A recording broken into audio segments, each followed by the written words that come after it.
Reporter ചാനലിനെതിരെ ആഞ്ഞടിച്ച് KPCC അധ്യക്ഷൻ K Sudhakaran. UDF-നെതിരെ channel വ്യാജ വാർത്തകൾ സൃഷ്ടിക്കുന്നു എന്നാണ് കെ സുധാകരൻ ഉന്നയിക്കുന്ന ആക്ഷേപം. ചാനലിന്റെ മുൻ മേധാവി MV നികേഷ് കുമാറിനെ അടക്കം പരാമർശിച്ചുകൊണ്ടാണ് സുധാകരൻ ആഞ്ഞടിച്ചത്. കേരളത്തെ വർഗീയമായി ഭിന്നിപ്പിക്കാൻ റിപ്പോർട്ടർ ചാനൽ നടത്തുന്ന പ്രവർത്തനങ്ങളോട് ശക്തമായ പ്രതിഷേധം കോൺഗ്രസ് രേഖപ്പെടുത്തുന്നുവെന്നും സുധാകരൻ ഫേസ്ബുക്കിൽ കുറിച്ചു. കുട്ടികൾക്ക് വിളമ്പുന്ന ഭക്ഷണത്തിൽ പോലും ജാതീയ വിഷം കലർത്താൻ ശ്രമിച്ച അധമജന്മങ്ങൾ ഇന്ന് റിപ്പോർട്ടർ ചാനലിന്റെ സ്വത്താണ്. അത്തരക്കാരിലൂടെ CPM-ന് വേണ്ടിയുള്ള വർഗീയ പ്രചരണം തുടർന്ന് പോകാമെന്നാണ് വിചാരമെങ്കിൽ ശക്തമായ പ്രതിഷേധം ജനങ്ങളുടെ ഭാഗത്തുനിന്ന് ഉണ്ടാകുമെന്ന് അദ്ദേഹം ഫേസ്ബുക്ക് കുറിപ്പിൽ പറഞ്ഞു.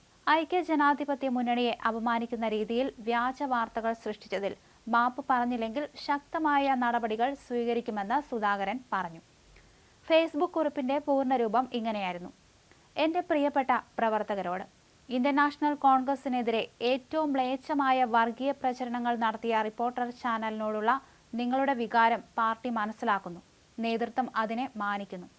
തീവ്ര വർഗീയ പടർത്തുന്ന CPM പോലുള്ള പ്രസ്ഥാനങ്ങളെ കൂട്ടുപിടിച്ചുകൊണ്ട് കേരളത്തെ വർഗീയമായി ഭിന്നിപ്പിക്കാൻ റിപ്പോർട്ടർ ചാനൽ നടത്തുന്ന പ്രവർത്തനങ്ങളോട് ശക്തമായ പ്രതിഷേധം കോൺഗ്രസ് രേഖപ്പെടുത്തുന്നു. അച്ഛനെ ചുട്ടുകൊല്ലാൻ ശ്രമിച്ചവരുടെ കൂടെ കൂടി മകൻ തുടങ്ങിയ വാർത്താ ചാനലിൽ നിന്ന് കൂടുതലൊന്നും നാട് പ്രതീക്ഷിക്കുന്നില്ല.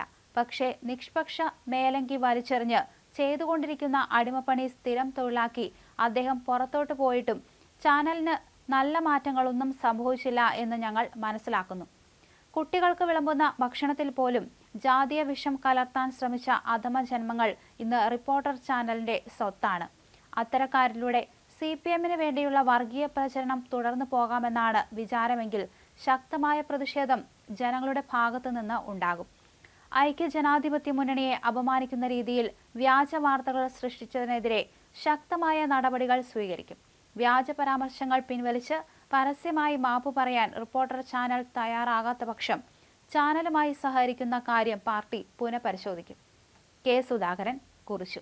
പാലക്കാട് ഉപതെരഞ്ഞെടുപ്പിൽ കോൺഗ്രസിനെ ദോഷകരമായി ബാധിക്കുന്ന റിപ്പോർട്ടുകൾ കൊടുത്തു എന്നാരോപിച്ച് റിപ്പോർട്ടർ ചാനൽ ചർച്ചയിൽ ജ്യോതികുമാർ ചാമക്കാലയും നേരത്തെ രംഗത്ത് വന്നിരുന്നു. റിപ്പോർട്ടർ ചാനൽ ബഹിഷ്കരിക്കാൻ കോൺഗ്രസ് ആലോചിച്ചതായും ഇനിയും ഉപദ്രവിച്ചാൽ ബഹിഷ്കരിക്കുമെന്നും ചാമക്കാല മുന്നറിയിപ്പ് നൽകുകയും ചെയ്തു. SDPI പിന്തുണയില്ലാതെ കോൺഗ്രസ് പാലക്കാട് പച്ച തൊടില്ലെന്ന് ഒരു റിപ്പോർട്ടർ TV റിപ്പോർട്ടർ പരാമർശിച്ചതാണ് ജ്യോതികുമാർ ചാമക്കാല ആവർത്തിച്ച് എടുത്തു പറഞ്ഞത്. ഇക്കാര്യത്തിൽ പാർട്ടി നിലപാട് വ്യക്തമാക്കാൻ തനിക്ക് സമയം വേണമെന്ന് അദ്ദേഹം ആവശ്യപ്പെട്ടു. ഇതോടെ ഇരുവരും തമ്മിൽ ചൂടേറിയ വാക്കേറ്റമുണ്ടായി. ഒടുവിൽ ഇനിയും ആവർത്തിച്ചാൽ ഞങ്ങൾ ബഹിഷ്കരിക്കും എന്ന മുന്നറിയിപ്പോടെയാണ് ജ്യോതികുമാർ ചാമക്കാല ചർച്ചയ്ക്ക് വഴങ്ങിയത്. ഇതിന് പിന്നാലെയായിരുന്നു കെ സുധാകരന്റെ ഫേസ്ബുക്ക് പോസ്റ്റ് എത്തിയത്.